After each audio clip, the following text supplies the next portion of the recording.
Apocalipsis 9 es el capítulo más aterrador de la Biblia. Quédate en casa si alguna vez ves esto. Mira este video hasta el final para descubrir el peor evento en la tierra y el ser más aterrador en la Biblia. El Antiguo Testamento contiene 15 libros de profecía, pero el Nuevo Testamento tiene solo uno, Apocalipsis. Juan, un apóstol, lo escribió mientras estaba en Éfeso. Juan y María, la madre de Jesús, se mudaron allí juntos. Vivieron sus vidas en Éfeso, donde también fueron enterrados. Apocalipsis fue escrito cerca del final del primer siglo. Durante ese período, el emperador Domiciano exigía que todos quemaran incienso para César una vez al año en el Día del Señor.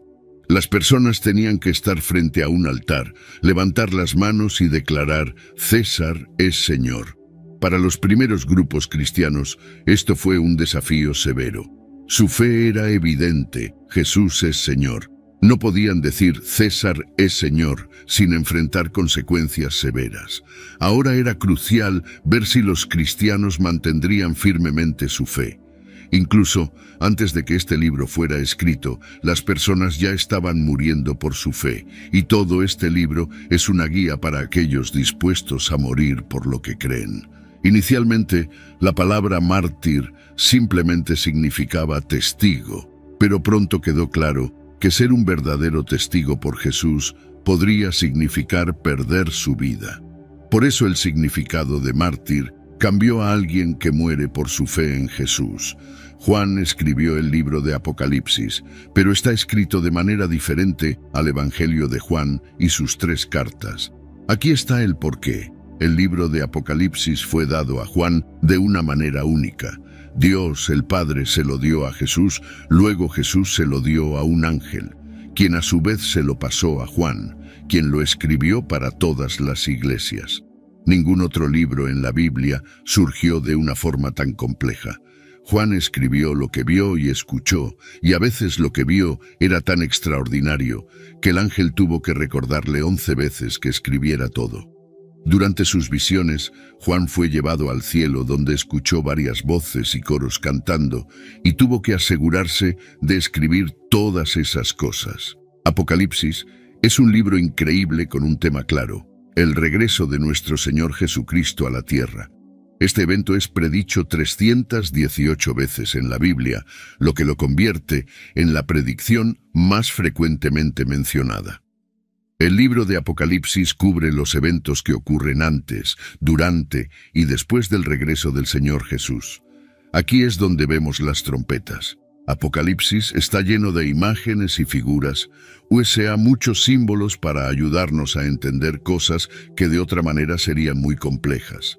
Es importante saber que estos símbolos están allí para hacer las cosas más claras, no más confusas. Sin embargo, algunas personas encuentran los símbolos en Apocalipsis muy complicados y optan por ignorar o descuidar el mensaje, pero eso no está bien. Podemos agrupar estos símbolos en 4 tipos principales. Primero, algunos símbolos son fáciles de entender. El dragón o serpiente representa al diablo, el lago de fuego significa infierno, el gran trono blanco es donde el Señor juzga. Segundo, algunos símbolos se explican justo allí en el texto. Las estrellas son ángeles, los candelabros representan iglesias, los sellos, trompetas y tazones representan desastres. El incienso es como oraciones subiendo al cielo, los 10 cuernos simbolizan reyes. Tercero, otros símbolos también se encuentran en otros lugares en la Biblia. En el Antiguo Testamento encontrarás el árbol de la vida, el arco iris, la estrella de la mañana, la vara de hierro, jinetes y gobiernos opresivos mostrados como bestias salvajes. Generalmente podemos asumir que estos símbolos significan lo mismo que siempre han significado. Por último, algunos símbolos no son claros. Tome la piedra blanca, por ejemplo. Los eruditos tienen muchas ideas diferentes sobre lo que significa. Puede ser una marca de inocencia, un signo de aprobación o un símbolo de grandeza. Quizás solo conozcamos su verdadero significado cuando recibamos una. Los números a menudo sirven como símbolos. En el libro de Apocalipsis, el número 7 aparece frecuentemente. Piensa en estrellas, candelabros, lámparas, sellos, trompetas y tazones. Específicamente las 7 trompetas se mencionan en Apocalipsis 8 versículos 6 a 19 y capítulo 11 versículos 15 a 19. Estas 7 trompetas son lo que viene del séptimo sello, juicio. Esto significa que cuando se abre el séptimo sello, convoca a ángeles que soplarán esas trompetas. Apocalipsis 8 versículos 1 a 5. Los eventos que estas 7 trompetas anuncian ocurrirán durante el período de tribulación en los últimos tiempos. La primera trompeta. Cuando el primer ángel toca su trompeta, la tierra es golpeada por granizo y fuego mezclado con sangre. Apocalipsis 8 versículo 7. 1/3 de los árboles de la tierra son destruidos por este desastre y toda hoja de hierba se quema.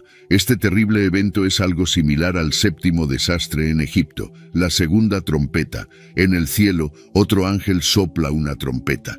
El resultado es que algo como una montaña gigante toda en llamas fue lanzada al mar.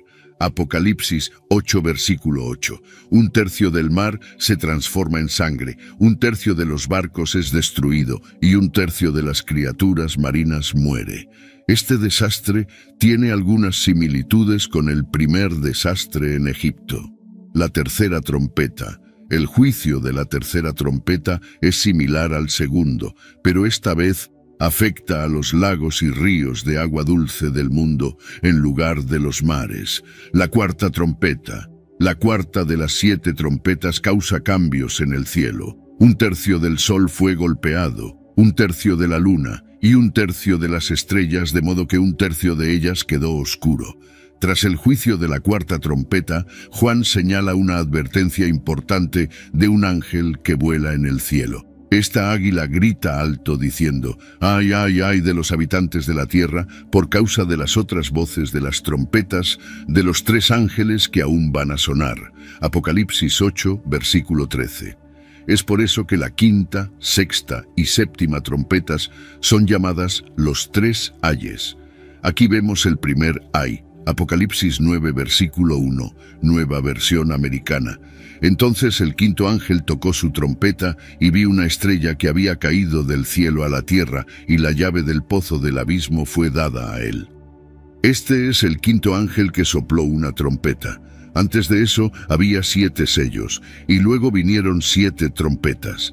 Estos eventos están agrupados juntos, aunque no necesariamente ocurren uno justo después del otro. Los primeros 4 sellos y las primeras 4 trompetas trataron con cosas terribles que suceden en la tierra.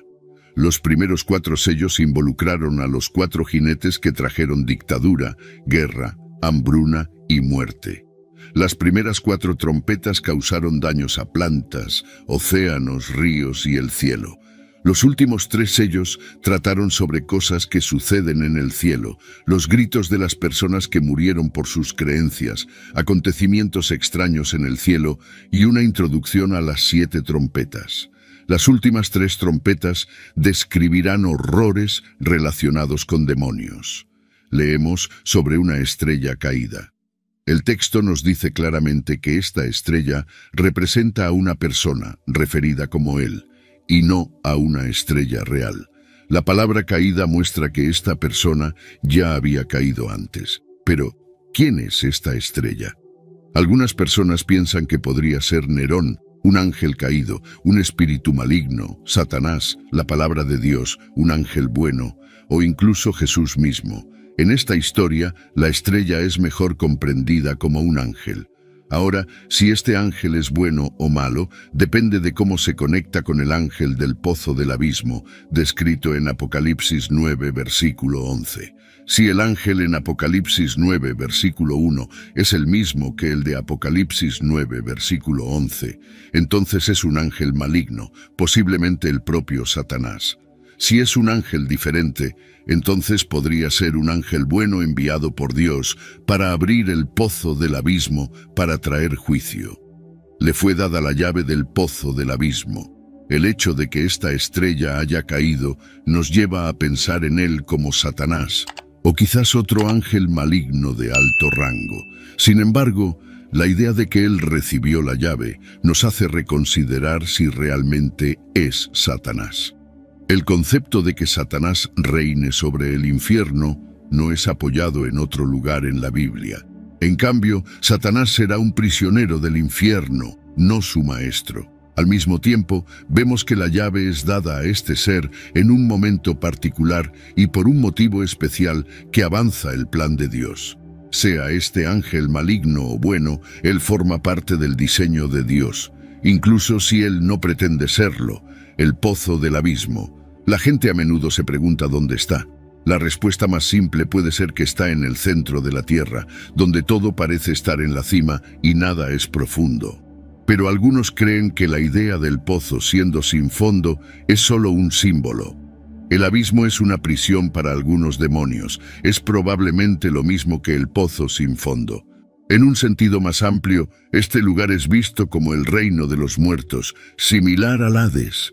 Romanos 10, versículo 7 dice, «¿O quién descenderá al abismo?». Esto es, para hacer subir a Cristo de entre los muertos. Abrió el pozo del abismo, y humo subió del pozo como el humo de un gran horno, y el sol y el aire se oscurecieron por el humo del pozo. Entonces de la humo salieron langostas sobre la tierra, y se les dio poder, como el poder de los escorpiones de la tierra tienen poder. Se les dijo que no dañaran la hierba de la tierra, ni ninguna cosa verde, ni ningún árbol, sino solo a las personas que no tienen el sello de Dios en sus frentes. Y no se les permitió matar a nadie, sino atormentar por 5 meses. Y su tormento era como el tormento de un escorpión cuando hiere a una persona. Y en esos días las personas buscarán la muerte y no la encontrarán, desearán morir y la muerte huirá de ellos. Apocalipsis 9, versículos 2 a 6. Estos claramente no son langostas comunes. En lugar de comer plantas, atacan a personas como escorpiones. Son una representación del enorme número de demonios que serán liberados en la tierra. El punto es que, durante la gran tribulación, que es un tiempo de juicio de Dios, Dios dejará sueltos ejércitos demoníacos que estaban aprisionados, descenderán a la tierra como un enjambre de langostas destructivas, la marca de Dios en sus frentes. Aquellos que tienen la marca de Dios en sus frentes, los 144,000 y posiblemente otros, estarán seguros, pero nadie más lo estará. Este juicio de Dios es inevitable. ¿Quiénes son los 144,000 en Apocalipsis? ¿Ya están aquí? ¿Tú o yo podríamos ser uno de ellos? El libro de Apocalipsis tiene 3 referencias a un grupo de personas, numerando 144,000. Apocalipsis 7, versículo 4 dice, «Y oí el número de los que fueron sellados, 144,000 sellados de cada tribu de los hijos de Israel». ¿Por qué están sellados? Están sellados para ser protegidos del juicio futuro. En esta enseñanza sobre el futuro, Jesús describió este tiempo como una gran tribulación, como nunca ha habido desde el principio del mundo hasta este tiempo, ni jamás habrá. En el Nuevo Testamento la palabra sellado proviene de una palabra griega que significa marcar con una marca privada.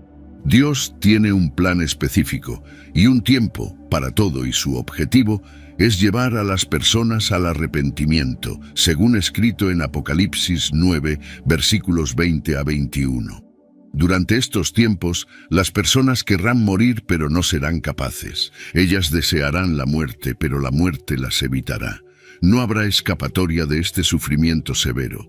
Su fuerza es comparada a la fuerza de los escorpiones, y aunque la picadura de un escorpión es muy dolorosa, generalmente no causa la muerte. Ellos querrán morir. Así como Pablo habló en Filipenses 1, versículos 21 a 23, estas personas sufriendo ansiarán la muerte, pero sus razones y resultados son completamente diferentes de los de Pablo. Para Pablo, morir significaba recibir bendiciones eternas, pero para estos sufrientes, la muerte es solo la transición de su sufrimiento actual al castigo eterno. Apocalipsis 9, versículos 7 a 10, Nueva Versión Americana.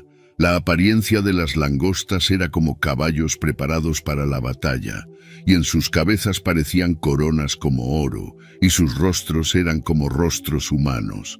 Tenían cabello como cabello de mujeres, y sus dientes eran como dientes de leones. Tenían corazas como corazas de hierro, y el sonido de sus alas era como el sonido de carros de muchos caballos corriendo para la batalla. Tienen colas como escorpiones y aguijones, y en sus colas está el poder de herir a las personas por 5 meses. La forma de las langostas era como caballos preparados para la batalla. Las personas han intentado muchas veces probar que esta descripción de langostas, aunque es poética, realmente corresponde a langostas naturales, pero esta visión ignora una señal clara de su naturaleza demoníaca. ¿Por qué Dios los llamaría langostas si no son langostas reales, sino más bien espíritus malignos que devastan como langostas? Una razón clave es que las langostas sirven como mensajeros del juicio de Dios.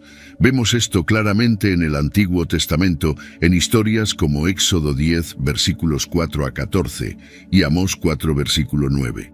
Como caballos, como oro, como rostros de hombres, como cabellos de mujeres, como dientes de leones. El uso repetido de la palabra como sugiere que la descripción no debe ser tomada literalmente.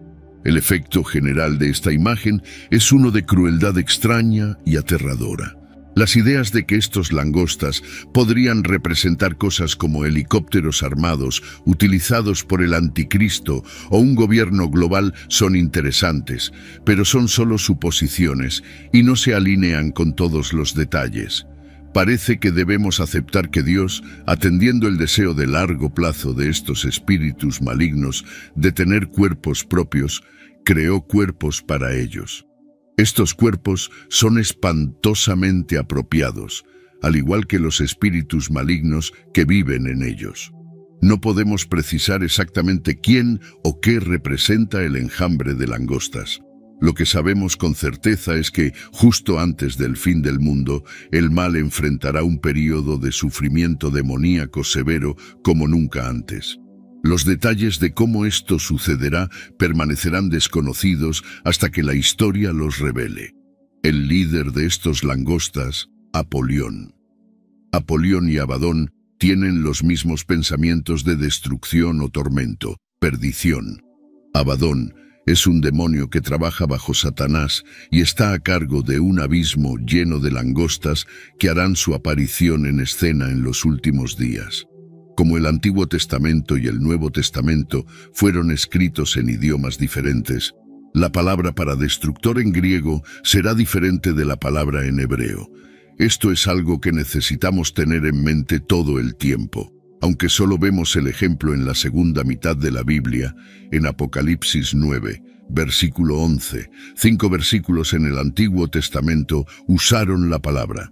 Abadón en el Antiguo Testamento parece significar destrucción. El nombre Apolión es la forma griega de Abadón, significando destructor. Apocalipsis 9, versículo 11. Ellos tienen como rey sobre ellos el ángel del abismo. Su nombre en hebreo es Abadón y en griego él tiene el nombre Apolión. Esto muestra que el campamento del enemigo está organizado con el título de rey. En el libro de Daniel encontramos al príncipe de Persia, que también es un demonio de alta jerarquía. El término rey y príncipe muestra conexiones con un reino. Esto claramente muestra un reino con fuerzas que nos oponen. Este evento marca el inicio del fin, durante el cual Satanás y los ejércitos bajo su control serán desencadenados.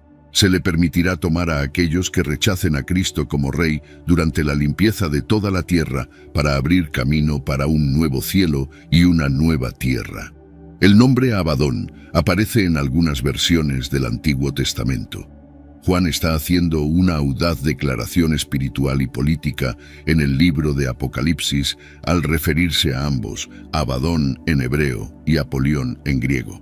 Juntos, los sellos, trompetas y tazones del fin de los tiempos comprenden el gran día de la ira de Dios y sirven para juzgar el reino del anticristo de la maldad. El Abadón y Apolión de Apocalipsis es un demonio real que un día impondrá dolor real en personas reales durante el juicio real de Dios. Abadón era un lugar de los muertos en el Antiguo Testamento, Job 31, versículo 12, que está regularmente vinculado con muerte y el reino de los muertos. Él está asociado con el pozo y los rollos del mar muerto. Por lo tanto, es equivalente al Hades, el reino de los muertos, a veces personificado sobre el cual Dios y Cristo tienen control absoluto. Aquí, el control es temporalmente asignado a un ángel maligno que parece haber sido encarcelado con otros espíritus del pozo. Juan puede estar adaptando el título ligeramente para hacer su punto. Así, muchos sugieren que este título también está destinado a ridiculizar a Apolo, el dios arquero, uno de cuyos emblemas era el langosta. Esto nos informa que el objetivo del mal, que es el jefe de Abadón, está contra nosotros. Juan 10, versículo 10. El ladrón viene solo para robar, matar y destruir. Yo he venido para que tengan y disfruten de la vida y la tengan en abundancia, al máximo, hasta rebosar. Con el abismo abierto y el humo subiendo, Juan ve a Abadón y sus langostas. Porque los langostas fueron instruidos a no dañar la hierba, ninguna planta verde o árbol, o a las personas que tienen el sello de Dios en sus frentes, podemos deducir que estos langostas representan algo simbólico. Langostas verdaderos se alimentan de vegetación, incluyendo árboles, hierba y plantas. Los langostas son simbólicos, y langostas se usan como un símbolo en el Antiguo Testamento. Note que el sonido del langosta recuerda a un poderoso ejército acercándose a la nación. El tormento de los langostas es permitido por 5 meses. La vida útil de las langostas es de 5 meses, y la temporada en la que las langostas atacarían también es de 5 meses. Esta parece ser la razón para usar este número de meses para la duración del tormento.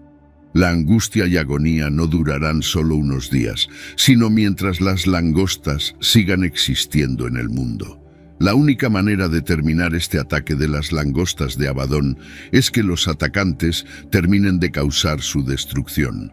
El tormento es tan excruciante que es comparable al veneno de un escorpión, y el sufrimiento será tan severo que las personas desearán estar muertas. Buscarán la muerte, pero no la encontrarán.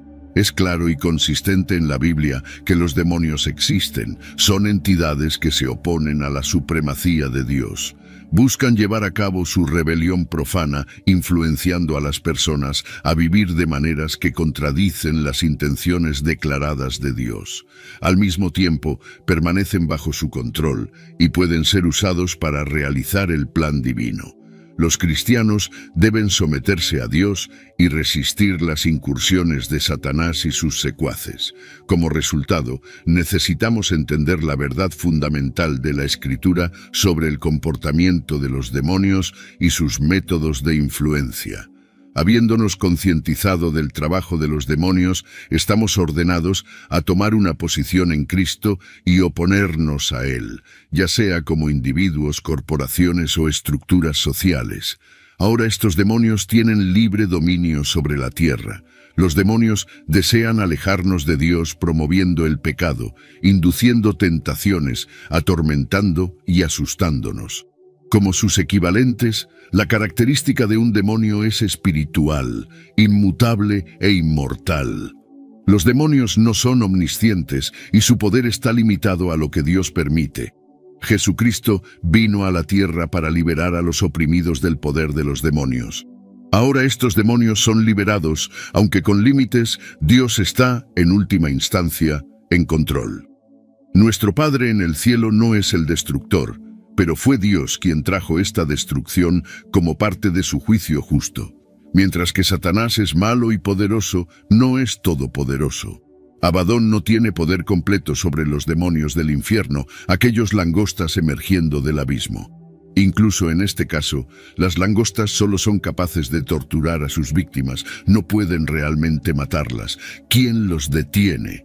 Incluso en su estado más virulento, el destructor no puede escapar del control de Dios. Apocalipsis 9, versículos 12 a 15. El primer ay pasó, he aquí, aún vienen 2 ayes después de estas cosas. Entonces el sexto ángel tocó la trompeta, y oí una voz de los 4 cuernos del altar de oro que está delante de Dios, diciendo al sexto ángel que tenía la trompeta: libere a los 4 ángeles que están atados junto al gran río Éufrates. Y los 4 ángeles que estaban preparados para la hora, el día, el mes y el año, fueron liberados para matar a 1/3 de la humanidad. Los 4 ángeles en el río Éufrates.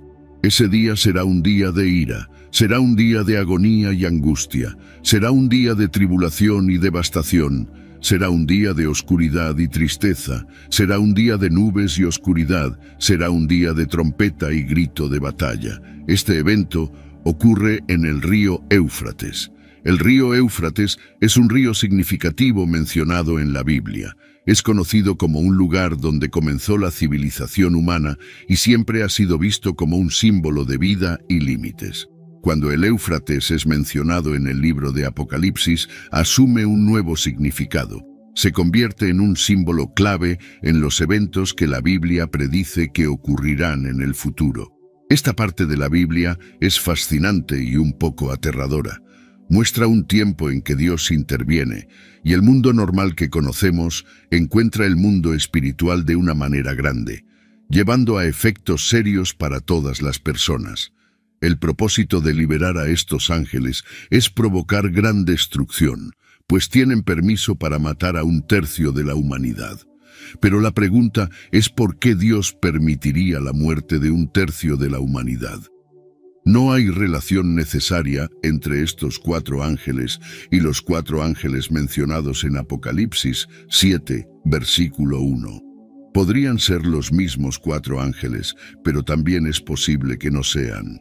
Quienquiera que sean, están preparados para la hora, el día, el mes y el año del desencadenamiento de este juicio. Leemos, fueron liberados. Esto presupone que estos son ángeles malos. Aunque esto podría no ser el caso, es probable que sean ángeles malignos. A pesar de todo, son instrumentos del propósito divino. Los langostas demoníacos, mencionados anteriormente en Apocalipsis, solo eran capaces de causar estragos en los seres humanos. Sin embargo, estos 4 ángeles tienen el poder de ejecutar una masacre en una escala sin precedentes. Estos ángeles solo son despertados cuando Dios juzga que es el momento apropiado para hacerlo, y su área de acción está limitada a una porción específica de la humanidad. Ellos ejecutan la voluntad de Dios en el tiempo determinado. El relato sobre los 4 ángeles puede verse como una representación del juicio de Dios. En la Biblia, los juicios de Dios son frecuentemente retratados como un medio para provocar arrepentimiento y demostrar su poder y justicia. Por ejemplo, Apocalipsis 9, versículos 20 y 21, menciona que las personas restantes no se arrepintieron de sus pecados a pesar de las plagas. Esto sugiere que los juicios sirven como un llamado al arrepentimiento.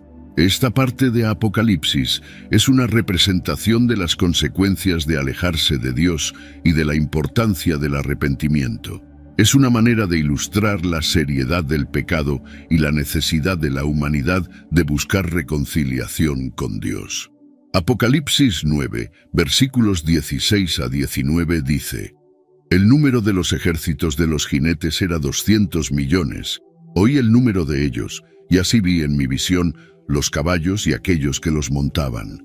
Los jinetes tenían corazas de color de fuego, de jacinto y de azufre, y las cabezas de los caballos eran como cabezas de leones, y de sus bocas salían fuego, humo y azufre. 1/3 de la humanidad fue muerto por estas 3 plagas, por el fuego, por el humo y por el azufre que salían de sus bocas. Porque el poder de los caballos está en sus bocas y en sus colas, pues sus colas son como serpientes y tienen cabezas, y con ellas hacen daño.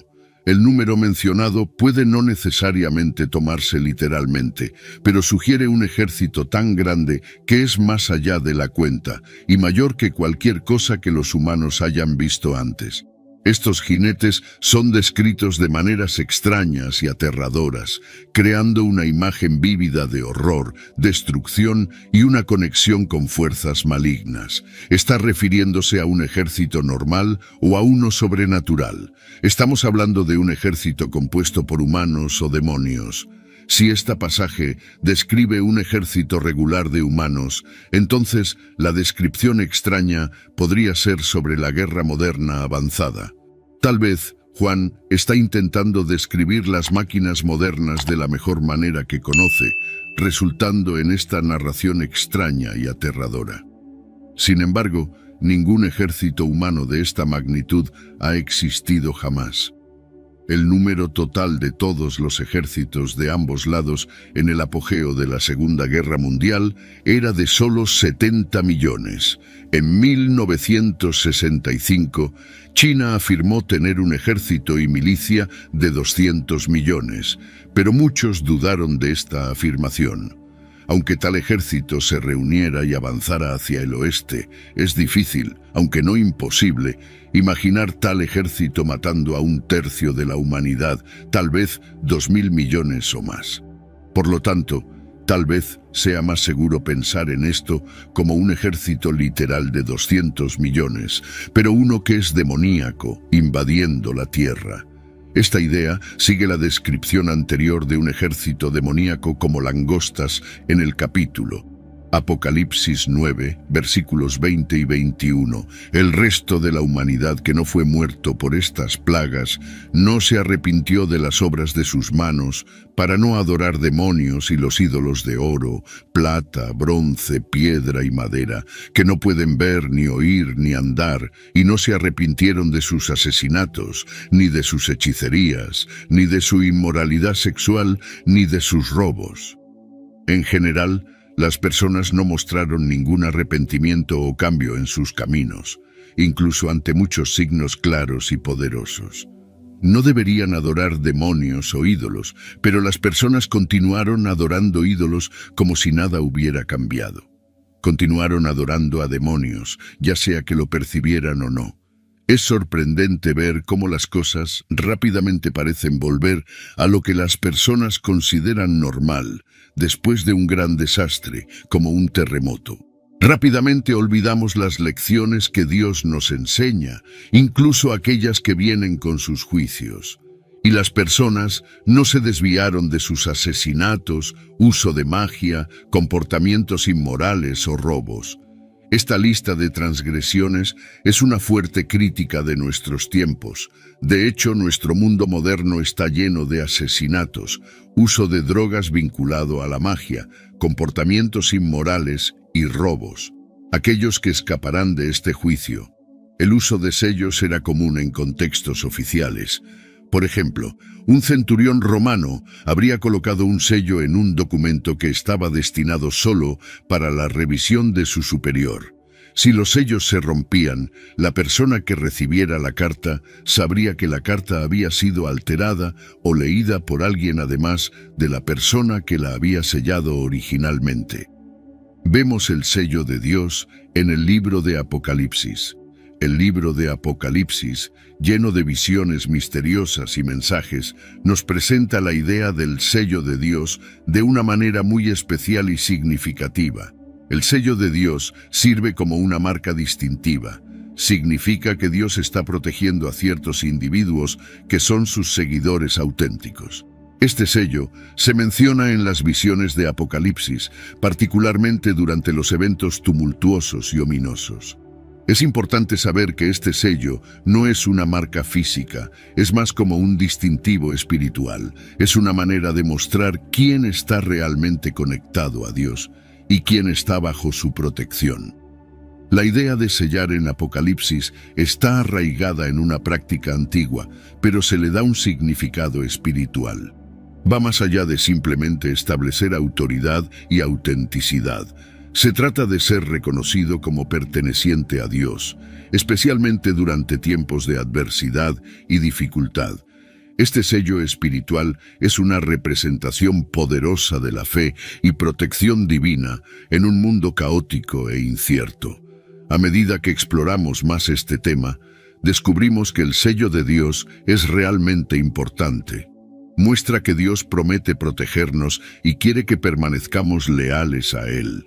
Nos dice que incluso cuando los tiempos son difíciles, Dios ha marcado a aquellos que son suyos, y Él los mantendrá seguros.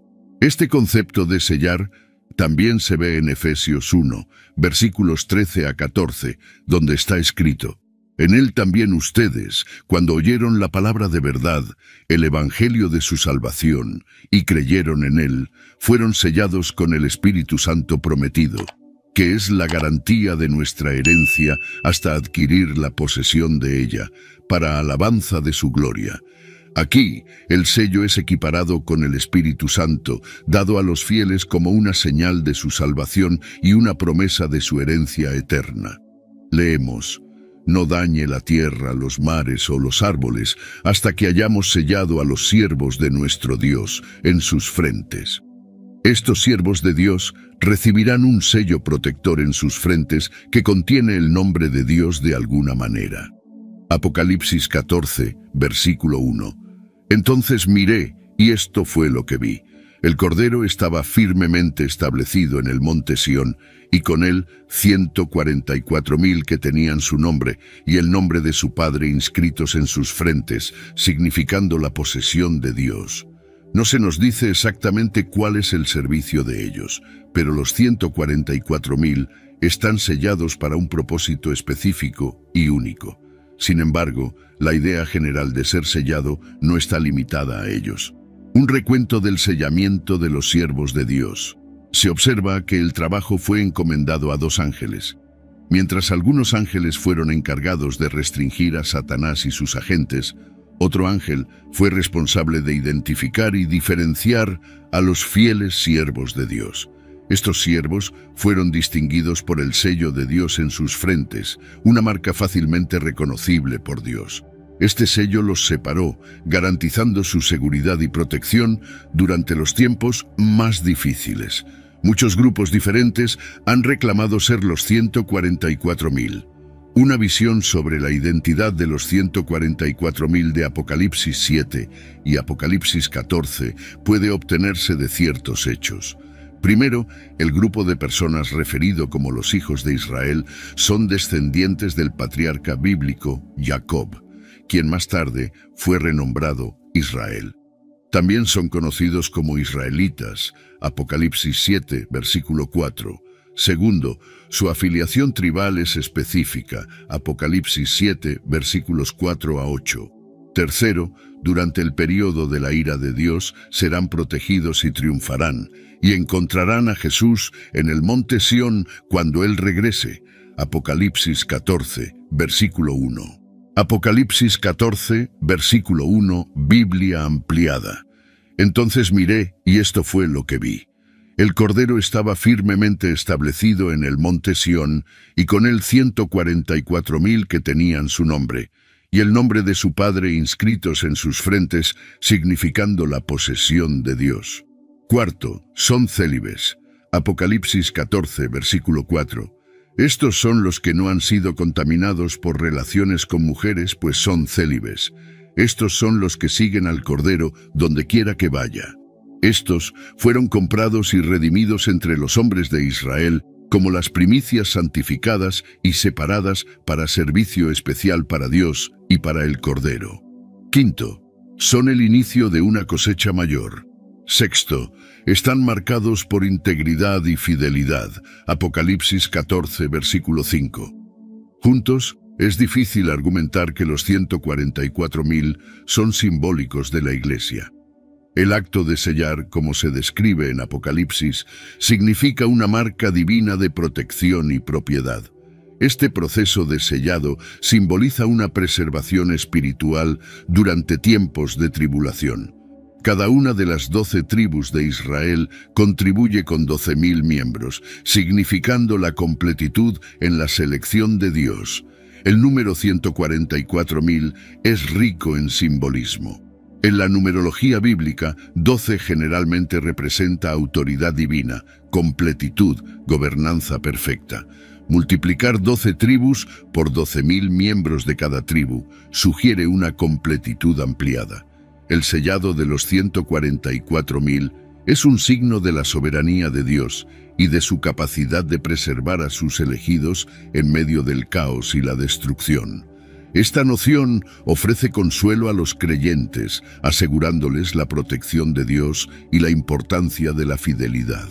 Contraste con la marca de la bestia. El sello de Dios y la marca de la bestia del libro de Apocalipsis muestran una gran diferencia entre el bien y el mal, y entre el poder de Dios y el poder del mundo. El sello de Dios, mencionado en Apocalipsis 7, versículos 2 a 3, representa protección divina y propiedad. Se da a los fieles seguidores de Dios, marcándolos como suyos en un sentido espiritual. A diferencia de una marca física, simboliza un compromiso profundo y personal con Dios y sus enseñanzas. Poseer el sello de Dios indica una protección espiritual durante tiempos de juicio y prueba. Es un signo de ser elegido por Dios, reflejando una vida vivida de acuerdo con principios divinos. La marca de la bestia, hablada en Apocalipsis 13, versículos 16 a 17, es un signo que muestra lealtad a la bestia, un personaje malo contra Dios. Significa alejarse de Dios y elegir seguir el poder de las personas en el mundo, que a menudo no es correcto o bueno. La marca de la bestia aparece en Apocalipsis. La marca de la bestia se refiere como la marca de la bestia porque es traída a la existencia por un hombre que es referido como la bestia. Según los pasajes de la Biblia en Apocalipsis 16, versículos 2 y 19, versículo 20, la marca de la bestia es un símbolo que distingue a aquellos que adoran a la bestia. Apocalipsis 13, versículos 16 a 17, Biblia ampliada. Además obliga a todos, los pequeños y los grandes, los ricos y los pobres, los hombres libres y los esclavos, a recibir una marca en su mano derecha o en su frente, significando lealtad a la bestia y que nadie podrá comprar o vender, excepto aquel que tenga la marca, sea el nombre de la bestia o el número de su nombre. Él hace que todos reciban una marca. Una marca será dada a todos bajo el gobierno de la bestia y su asociado. Esta marca es necesaria para participar en la economía, y aquellos sin ella no podrán comprar o vender nada. Solo aquellos que porten un número especial en una parte visible de su cuerpo y o frente serán autorizados a negociar, y el número será marcado solo en aquellos que se involucren en la idolatría imperial. El número 666 es el nombre codificado del dictador. Ya hemos discutido su significado, la naturaleza de la escritura apocalíptica. Hasta que él llegue, cuando su identidad con esta figura será más que obvia, todos los intentos de descifrarlo son especulaciones inútiles. Una cosa está clara, él quedará corto de la perfección, 7, en todos los aspectos. La palabra querigma, en el griego antiguo, se refiere a una marca, pero no comúnmente se asocia con personas, por lo que algunos la interpretan como una marca simbólica. Sin embargo, la idea de que una marca física sea necesaria para comprar o vender no es imposible y podría ser práctica. La tecnología para dar a las personas una marca que les permita comprar y vender en la economía electrónica está disponible. Hay muchas maneras diferentes de que esto ocurra, y tales programas son propuestos y probados constantemente. Una marca en la mano derecha o en la frente. Satanás no es un ser creativo. Todo lo que puede hacer es imitar a Dios. No nos sorprende descubrir que esto también es una parodia satánica de algo que Dios hará. Imita la marca de Dios en su pueblo. Aceptar esta marca es como darle la espalda a Dios. Muestra que estás eligiendo aliarte con aquellos en contra de Dios. No es solo una marca que puedes ver en tu cuerpo. Realmente significa que estás viviendo tu vida en contra de lo que Dios representa. El sello de Dios versus la marca de la bestia. El sello de Dios representa autoridad divina y protección, mientras que la marca de la bestia significa sumisión al poder mundano y corrupto. El sello de Dios es una marca espiritual, denotando fe y obediencia a Dios, mientras que la marca de la bestia es a menudo interpretada como un signo físico o visible de conformidad con fuerzas malignas. El sello de Dios significa salvación eterna y alineación con la voluntad de Dios, mientras que la marca representa ganancia temporal al costo de la condenación espiritual. ¿Cuál es el propósito del sello de Dios? Es así como sabes que eres elegido. La revelación de Jesucristo fue dada a Juan por Dios, para mostrar a sus siervos lo que debe suceder pronto. Este libro está lleno de misterios sobre las cosas que vendrán. ¿Qué significa tener el sello de Dios en mi frente? Así como Dios protegió a su propio pueblo en Gosén de las plagas, Él también estará con ellos mientras el mundo enfrenta sus juicios. En Apocalipsis 7, en medio de Juan revelando lo que sucederá al final de la era, saber qué significa esto para estas 144.000 personas es crítico. Pero ¿qué significa esto para ti? Dios ha puesto su sello en ti. Debemos aprender lo que significa ser sellado por Dios. Entonces vamos a descubrir qué significa eso. ¿Cuál es la provisión del sello de Dios? Hay 3 cosas que el sello de Dios te proporciona, y las identificaremos a partir de este pasaje en Efesios 1, versículos 13 y 14. El sello de Dios nos da inclusión.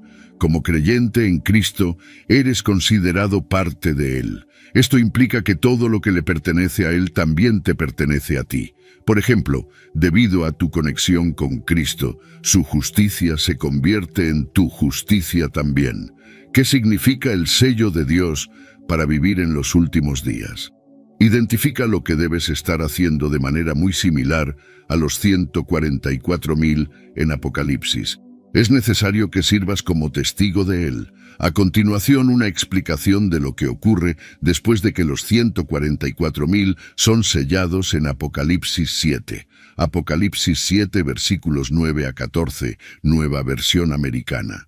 Después de estas cosas miré, y he aquí una gran multitud que nadie podía contar, de todas las naciones, tribus, pueblos y lenguas, de pie ante el trono y ante el Cordero, vestidos de ropas blancas y con ramas de palma en las manos, y clamaban a gran voz, diciendo: La salvación pertenece a nuestro Dios, que está sentado en el trono, y al Cordero. Y todos los ángeles estaban de pie alrededor del trono, y de los ancianos, y de los 4 seres vivientes, y se postraron con rostro en tierra ante el trono, y adoraron a Dios, diciendo: Amén, bendición, gloria, sabiduría, gratitud, honor, poder y fuerza, sean a nuestro Dios para siempre jamás. Amén. Entonces, uno de los ancianos me preguntó: ¿Quiénes son estos vestidos de ropas blancas y de dónde vinieron? Yo respondí: Señor, tú lo sabes. Y él me dijo: Estos son los que vinieron de la gran tribulación. Ellos lavaron sus ropas y las blanquearon en la sangre del Cordero. Tenemos los cánticos de los santos y de los ángeles en esta ocasión. Los santos alabaron a Dios por salvar un gran remanente de judíos de la infidelidad y destrucción. La postura de estos santos alabando estaban de pie ante el trono y ante el Cordero, ante el Creador y el Mediador. Durante el culto religioso debemos considerarnos en la presencia especial de Dios. Los miembros de la Iglesia también están sellados. Pablo describió a los miembros en Éfeso. Efesios 1:13.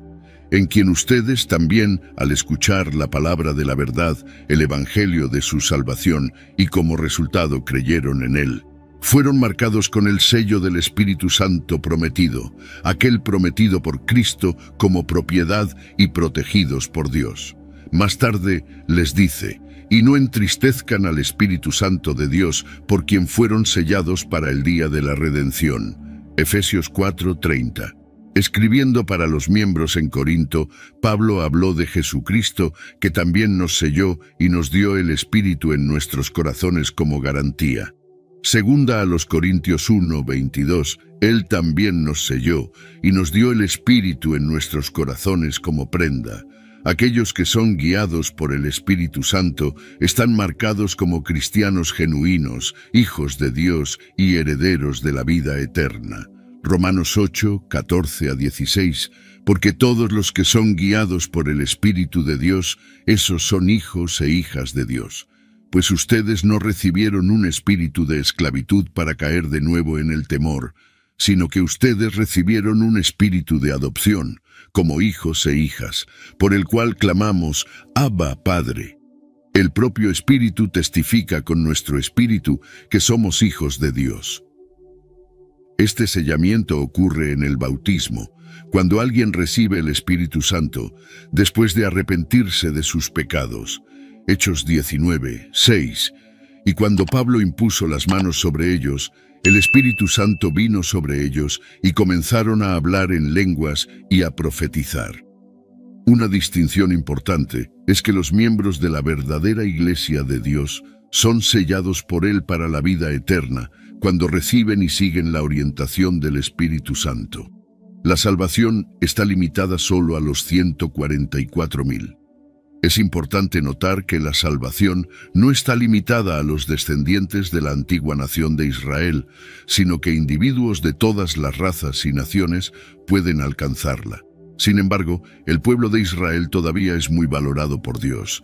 Además de los 144.000 mencionados en la Biblia, también habrá una multitud innumerable de individuos justos que estarán ante Dios en ropas blancas. Apocalipsis 7, 9 a 13. Apocalipsis 3, 4 a 5. Pero todavía tienes algunas personas en Sardes que no han contaminado sus ropas, es decir, no han contaminado su carácter e integridad personal con pecado. Y ellos caminarán conmigo vestidos de blanco, porque son dignos, justos.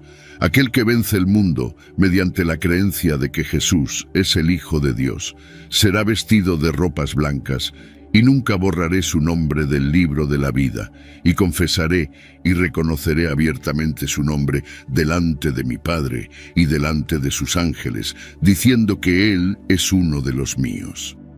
Esta gran multitud estará compuesta por personas de todas las naciones, tribus, pueblos y lenguas, de pie ante Cristo, el Cordero. Se hace una pregunta sobre su origen. La respuesta es que estos son los que salen de la gran tribulación y lavan sus ropas, volviéndolas blancas en la sangre del Cordero. Servirán ante el trono de Dios debido a su respuesta a Dios, que hará que tantas personas se vuelvan hacia Dios durante la tribulación. La Biblia revela que dos representantes de Dios, llamados dos testigos, profetizarán en nombre de Dios por 3 años y medio. Apocalipsis 11, 3. Durante toda la turbulencia y circunstancias difíciles que acompañarán la tribulación, el ministerio de estos siervos de Dios resultará en la adición de muchos hijos e hijas a la familia eterna de Dios. Estas personas vendrán tanto de los 144.000 como de la multitud innumerable. ¿Por qué Dios hace esto? La Biblia sugiere que Dios permite la existencia del mal, incluyendo fuerzas demoníacas, para cumplir un propósito mayor. En el libro de Job, por ejemplo, Dios permite que Satanás pruebe a Job, lo que en última instancia lleva a un entendimiento más profundo y a la fe en Dios por parte de Job. Esto puede interpretarse como Dios usando el mal o el sufrimiento para un bien mayor, aunque no necesariamente respaldando o creando el mal en sí. Es un tema complejo que a menudo conduce a discusiones sobre el libre albedrío y la naturaleza de la soberanía de Dios. La reconciliación de la existencia del mal y el sufrimiento con la naturaleza de Dios como amorosa y justa es a menudo referida como el problema del mal en la Biblia. La Biblia aborda esto de varias maneras. Por ejemplo, Romanos 8, versículo 28 dice: «Y sabemos que en todas las cosas Dios trabaja para el bien de aquellos que lo aman, que han sido llamados de acuerdo con su propósito». Esto sugiere que Dios puede sacar el bien del mal o del sufrimiento.